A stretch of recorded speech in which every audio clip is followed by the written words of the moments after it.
Hey, shalom, shalom, shalom. Salaki. First and foremost, call hello, Yahweh. Bahashim, Yahushua, Bahashim, Kahakwadash. Okay, once again, double honors go out to the apostles, bishops, and elders of Great Millstone who deserve double honors. I'd like to send salutations out to the fellow Akim that are out there on the highways and the byways, pushing the truth across four corners of this earth. All right. While time allows us to do so, because as the prophecies have dictated, and of course the signs that we see as a result, yes, time is very, very short. All right, so, wow. Oh, here we go. I mean, this shouldn't come as any surprise. You see in the title here,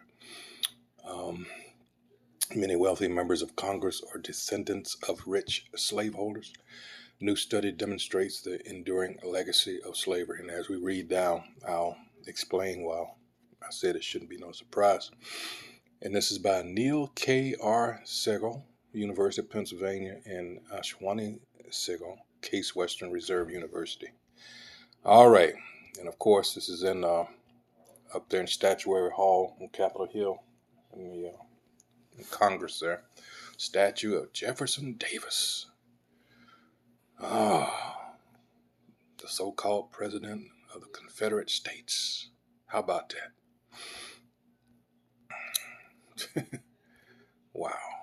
I mean, the disrespect that Jake has to endure on a daily basis. It says one way to measure the legacy of slavery is to determine whether the disproportionate riches of slave holders have been passed down to their present-day descendants. Connecting the wealth of a slaveholder in the 1860s to today's economic conditions is not easy. Doing so requires unearthing data for a large number of people on slaveholder ancestry, current wealth, and other factors such as age and education. But in a new study, we tackled this challenge by focusing on one of the few groups of Americans for whom such information exists, members of Congress. We found that legislators who are descendants of slaveholders are significantly wealthier than members of Congress without slaveholder ancestors. Oh, who would have thought? Wow. How slavery made the South rich.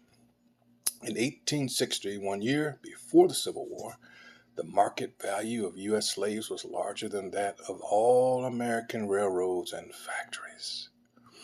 At the time of emancipation in 1863, the estimated value of all enslaved people was roughly 13 trillion in today's dollars. Wow, 13 trillion. How about that?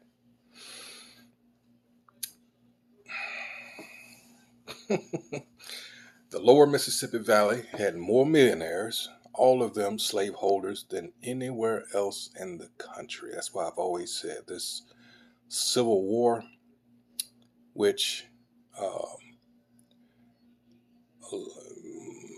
England was sitting back watching, because what they don't tell you in school, they had interest in it because, the South was making deals with them. And they said, well, we're just going to hold back here and take a look-see and see who's... But, again, all this wealth, and then the bankers didn't want old Joe Bob sitting at the table with them. No, we can't have that. Anyway, some post-Civil War historians have argued that emancipation permanently devastated slave-owning families. So that's why they're angry. More recently, however, historians discovered that while the South fell behind the North economically immediately following emancipation, many elite slaveholders recovered financially with 1 or 2 generations. How? And this is something that we've always tried to stress to you. All right. These motherfuckers just didn't, like the saying I always use is, the South lost the Civil War, but they won everything else. And I'll explain. And as it goes into here, they accomplished this by replacing slavery with sharecropping. And not only that, we know that the prison industrial complex came out of this also. any means by which to somehow get either free or very cheap labor. All right, because that's what this country was built on, this um, economy. It says they accomplished this by replacing slavery with sharecropping, a kind of indentured servitude that trapped so called black farm workers in debt to white landowners because a lot of them were illiterate.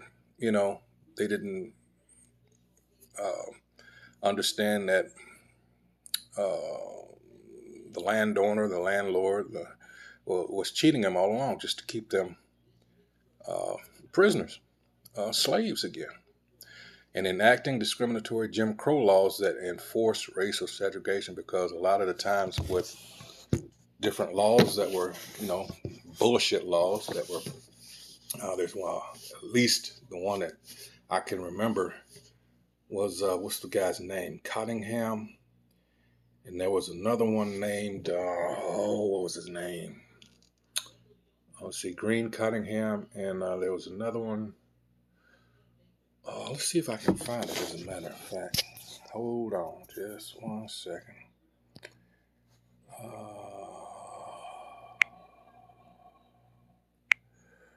Let's see.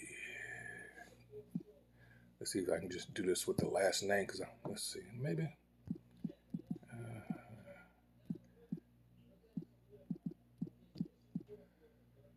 Nope. Hold on.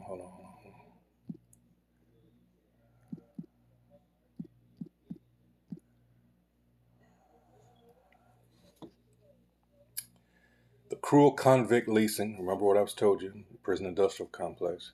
So they set aside in order to get any way to get Jake in the system. All right, for all of you that loves America, we should just just forget everybody else. This is a new day. I'll reserve my comment till later. The cruel convict leasing system that re-enslaved countless black people after emancipation. A black man named Green Cottingham was on March 30, 1908. So this is roughly 43 years after the,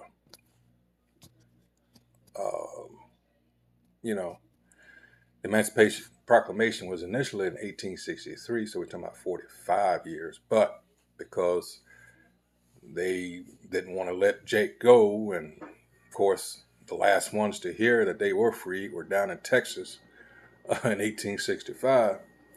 So, well, let's just say 43 years. All right. Arrested and charged with vagrancy in Shelby County, Alabama. Vagrancy, which was the inability to prove employment when demanded by authorities, was an offense created at the end of the Reconstruction period and was almost exclusively for black men.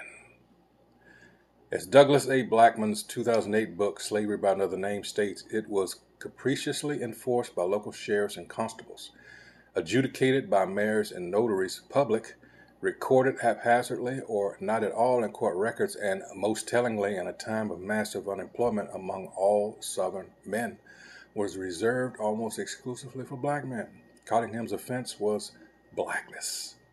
Cottingham, the youngest of 9 children born to former slaves, was after 3 days behind bars found guilty in a brief appearance before the county judge and given a sentence of 30 days of hard labor. According to Blackmon's book, Cottingham was unable to pay the array of fees assessed on every prisoner, fees to the sheriff, the deputy, the court clerk, the witnesses. The witnesses! Hence, the 22-year-old sentence was extended to nearly a year of hard labor. The following day, he was sold in what was known as the convict leasing system. These dirty fucking bastards. After the Civil War, slavery persisted in the form of convict leasing. This was a system in which Southern states leased prisoners to mines, private railways, and large plantations to fill the labor supply shortage at the time. And even though it's, some might not consider it an accurate portrayal, but the only one in recent years I can think of is the one with Jamie Foxx. shit. That was a remake from eons ago. I can't believe I forgot that name of that movie. Oh shit, the one with Quentin Tarantino. Oh man, it'll come to me. Hopefully you know what I'm talking about. Damn it. Anyway, so states profited from this while prisoners suffered, earning no pay and facing poor and dangerous working conditions. It was black people who suffered the most as they were forced into what historians have termed slavery by another name. While many believe that the 13th Amendment ended slavery, there was an exemption that was used to create the convict leasing system of involuntary servitude to fill the labor supply shortage in the southern states after the Civil War. But there is another one that, man, this is back in the 70s. The blues / folk singer Leadbelly, who played Roger E. Mosley, the original TC from the original Magnum PI series with Tom Selleck. He passed away a few years ago, automobile accident. But that's a good movie to see. That was it's close to true a story, I guess, about Leadbelly. But that's yeah, convict leasing and all that. Yeah. Anyway, the 13th Amendment, ratified in 1865, did prohibit slavery and involuntary servitude, but exempted those convicted of crime. All right, because it goes deeper than that. I have a book in here by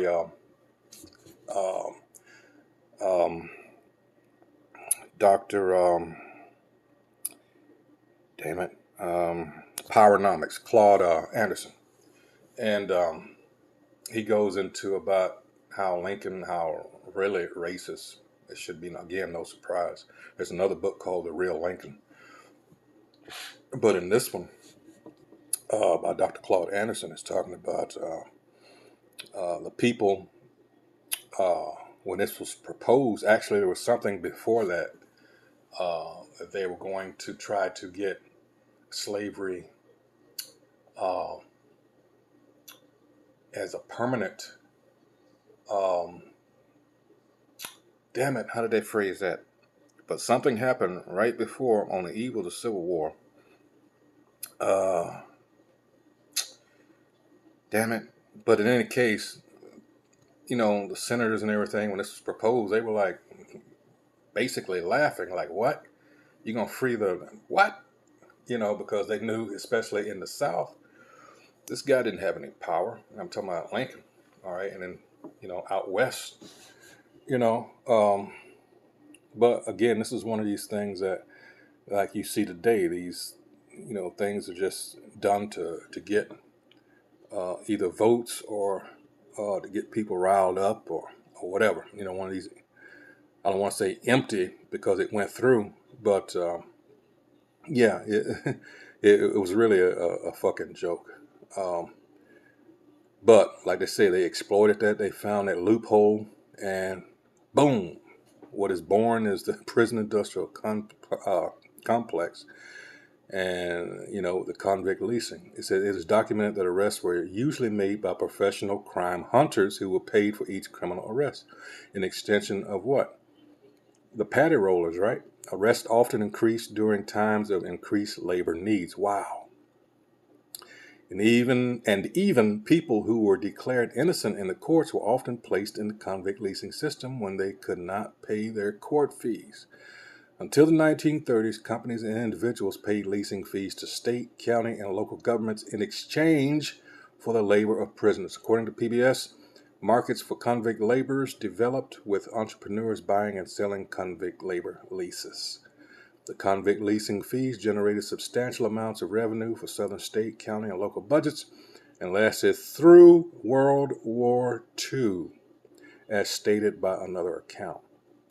The Tennessee Coal, Iron, and Railroad Company was one of the largest users of prison laborers, mostly comprised of black people convicted of small offenses. And when the United States Steel, the largest corporation in the world at the time, acquired TCI in 1907, the number of convicts employed increased. Wow. Who would have thunk it? Facing poor and deadly working conditions, convict laborers were tortured and beaten while others died from abuse. Communicable diseases such as malaria, tuberculosis, and pneumonia were also common, and as the system was highly profitable, many institutions continued to employ convict labor as a way to prevent strikes, shortages of laborers, and high turnover. Cottenham, after he was arrested and sentenced, was turned over to the TCI. The company leased him from Shelby County for $12 per month, which was to pay off Cottenham's fine and fees. The company made Cottenham work in the Pratt mines outside Birmingham in Slope Number 12 mine under dangerous conditions. According to Blackman's book, Cottenham was chained inside a long wooden barrack at night and required to spend nearly every waking hour digging and loading coal. He was subject to the whip for failure to dig the amount required. This place has a whole lot to pay for. All right, Cottenham was released after almost a year. By that time, over 60 of his fellow prisoners had died of accidents, disease, or homicide, with their corpses either burned in the mine's incinerators or buried in the shallow graves surrounding the mine. By World War II, convict leasing ended thanks to factors like political pressure and industrialization. In the end, many southern states stopped leasing out their convict laborers and rather kept them to work on public projects and chain gangs, as stated by PBS. One of the most famous prison movies was, unfortunately, from my state, and it was called Brubaker. Of course, they couldn't make it there. I think it was made in Ohio, but it was about, the Arkansas prison system. And the late Cameroonian actor, what's his name? The last big thing he did was Baltimore Life on the Streets. He played, was he a lieutenant? He had an Italian name. And people would look at him like, wait a minute. Girardello or something. I can't remember. But anyway, Yaphet Kotto. He died just a few years ago. Passed away. Yeah, he was in that movie along with, it was basically an all-star cast. And the real incident that it's based off of happened in 1967. What they did, they brought in a reformer, a guy that was known as a reformer from Alaska. And of course, that's not what they wanted, but he was about his business. And it told all the dirt that they did. One was which, for those that died, the coffins were made like one size. So if you were too tall, well, they just cut your legs off. Other shit. It was this actor's last movie. He was kind of sick in it too. What's his name? Oh man, he had that gravelly voice, Jake. Was he? I think he was in the movie. Was it Black Like Me? He was Doc Johnson in Across 110th Street. What was his name? Richard. Damn it. It might come to me. But that was his last. In fact, he died before the movie came out. Anyway, he plays Abraham in the movie, if you care to see it. But he was telling, because he knew he'd been there so long. And anyway, Robert Redford went in, and this is only in the movie, this didn't happen in real life, as a prisoner. But he was actually the next warden, but he wanted to see firsthand what the fuck was going on. All right, so, and that's my first time seeing Morgan Freeman, as a matter of fact. I know he was at the electric company beforehand, but in a movie, and that famous scene of his. But yeah, it was basically an all-star cast. You had David Keith. Like I said, it was an all-star cast. But anyway, a lot of guys, you probably remember. Some of you are not old enough to remember some of the other guys, but yeah, it was an all-star cast. But anyway, so real good movie. Yeah, these people are pieces of shit. And let me get a scripture, because what's going on now, and it's like they're so surprised that their country is falling apart. This is Got to go to Baruch. Fourth chapter. I think it's around 30.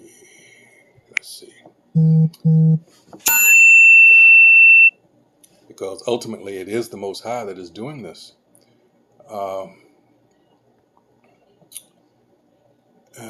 It's 29. For he that hath brought these plagues, and these are plagues, upon you shall bring you everlasting joy with your salvation. This is why, we are under the curses still. All right. And we did this to ourselves.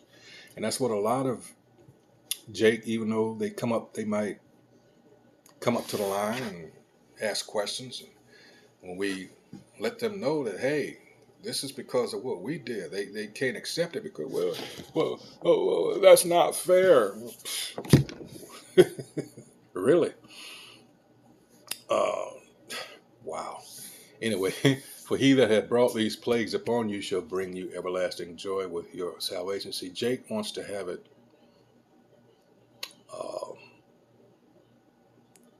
he can't see past America. And they think, well, because of what little, and I do mean little, that our ancestors here in America did, that they should be resting comfortably. And to a certain extent, they got a point, but you fail to realize, and this is what we mean by we give you this information. We're trying to let you know who you are and who the Most High Yahweh and Yahweh Shai is.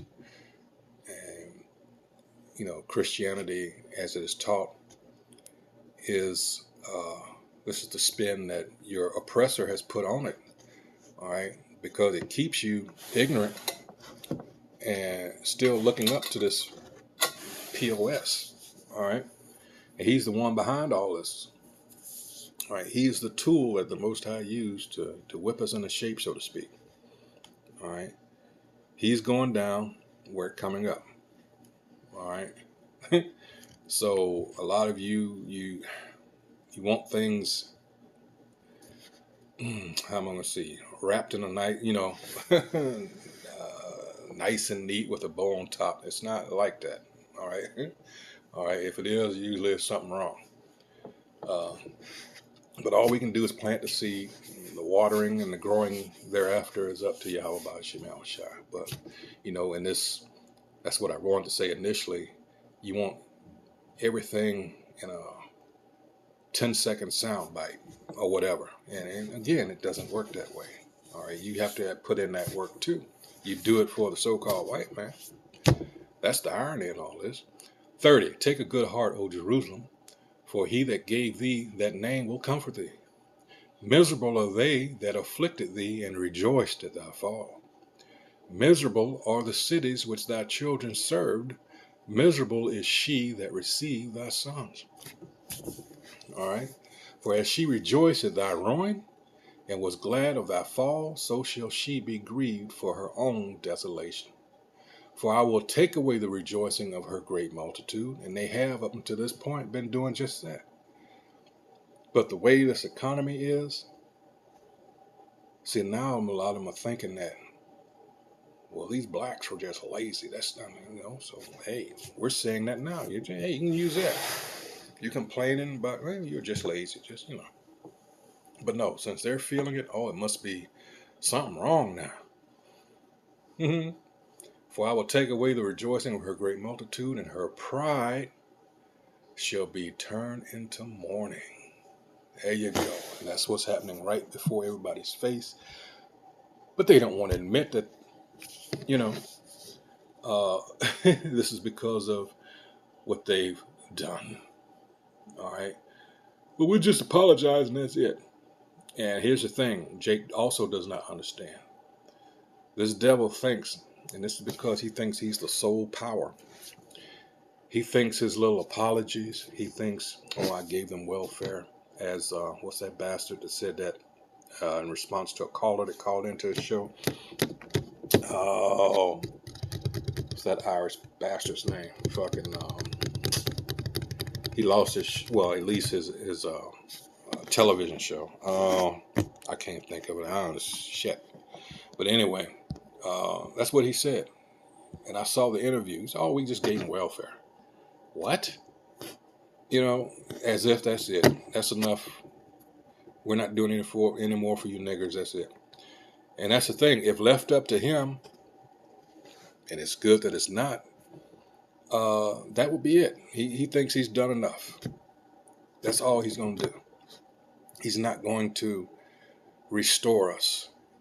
And when you think of Isaiah 42 and 22, where it talks about, well, let's get that. When we were talking about convict leasing and all that, well, that's the perfect scripture right there. Isaiah 42 and 22. It says, but this is a people, talking about us, robbed and spoiled. How do you rob? All right. Everything that we built, all right, to get away from these pieces of shit, what did they do? They spoiled it. They catch together for a prey. Rob, all right. Take. And spoil. What? To plunder, destroy, or rob. All right. Isaiah 10 and 13. For by faith, by the strength of my hand, I have done it, and by my wisdom, for I am prudent. This is what he is. The pride in this motherfucking devil. All right. And I have removed the bounds of the people and have robbed their treasures, and I have put down the inhabitants like a valiant man. He thinks, oh, he's so brave. What he did to Gad and other Israelites, on this side of the world, and brought us, the southern kingdom, over here. All right. But it says, but this is a people robbed and spoiled. They are all of them snared in holes, and they are hid in prison houses. They are for a prey, and we are. And none delivereth, for a spoil, and none saith, restore. That's the last thing they want. They got all these bullshit, and they got these jakes that they prop up, all right, to run interference into outside world. Well, they're doing good, but that's a select very few, and these are the ones that have sold out. They accomplished this. Wait a minute. Let's see. Oh, we already did that. Using genealogists' verified historical data and financial data from annual congressional disclosures, we examined members of the 117th Congress, which was in session from January 2021 to January 2023.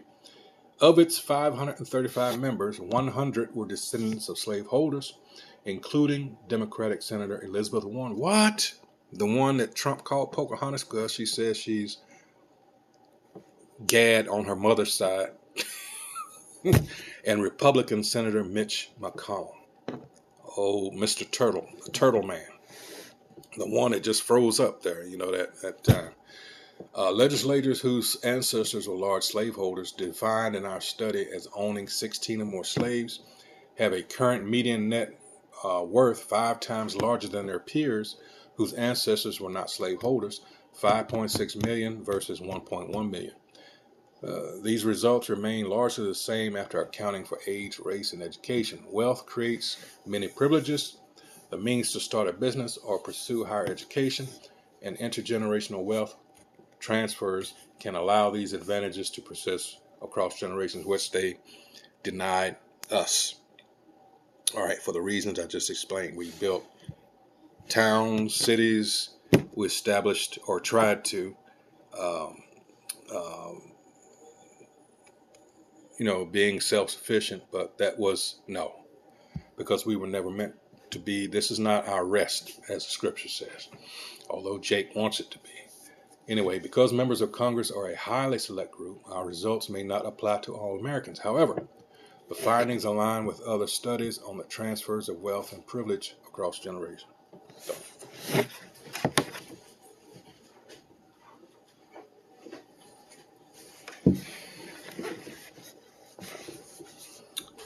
All right, in U.S. and Europe, wealth, these studies find, often stays within rich families across multiple generations. And mechanisms for holding onto wealth include low estate taxes and access to elite social networks and schools, easy entry into powerful jobs. And see, that's the thing you don't understand about college.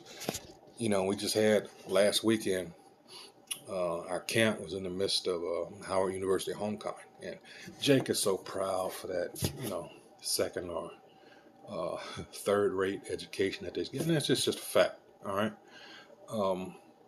you can't. You're not on a level to network like these Edomites are. All right, this is their system first and foremost. And here in this area, the DMV, District of Columbia, Virginia, and Maryland, you have some of the most powerful people in the world, let alone America, that when you talk about wealth, you think of out west. But oh no, we're talking about people who's old money here, people in the defense, contractors, stuff like that. Hold on.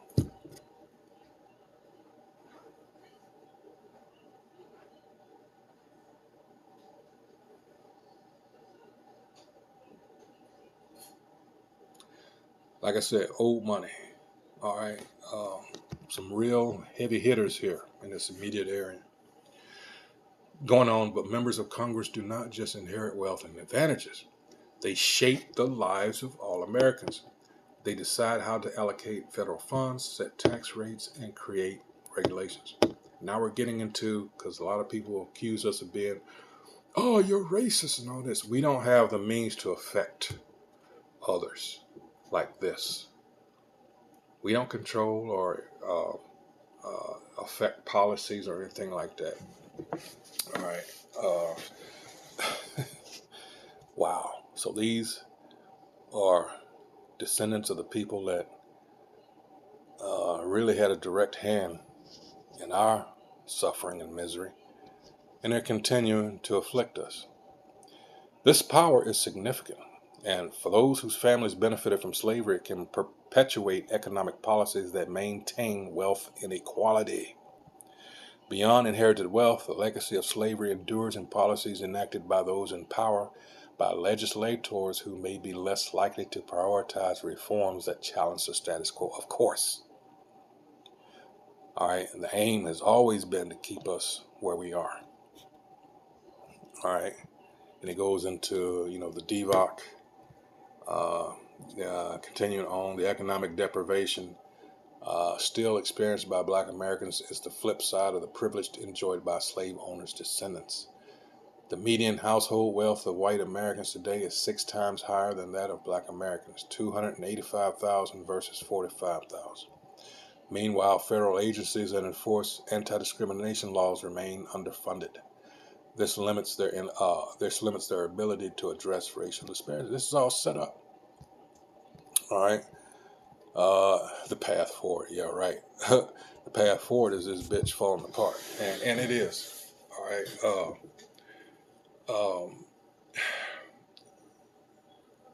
I'm just going to skip over this. You can read it, of course. I'll put the link. It goes into reparations, and of course, yet surveys show that most Americans oppose reparations for slavery. Similarly, Congress has debated slavery reparations many times, but never passed a bill. There are, however, other ways to improve opportunities for historically, and they're going to shape it in a way that they profit from it. That's not atoning for anything, all right? And that's why we tell you, why are you,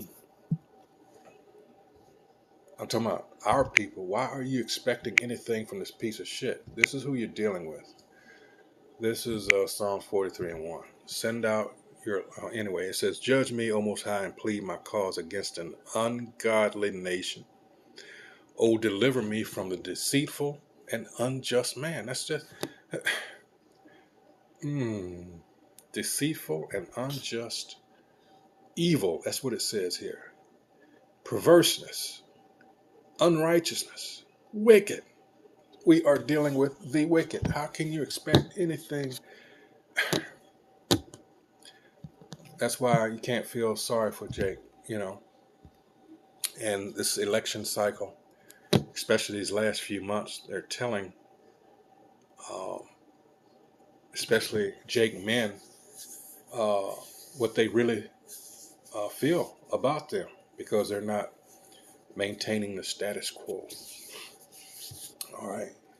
So that's going to be it for this. I've made my point. So has this article.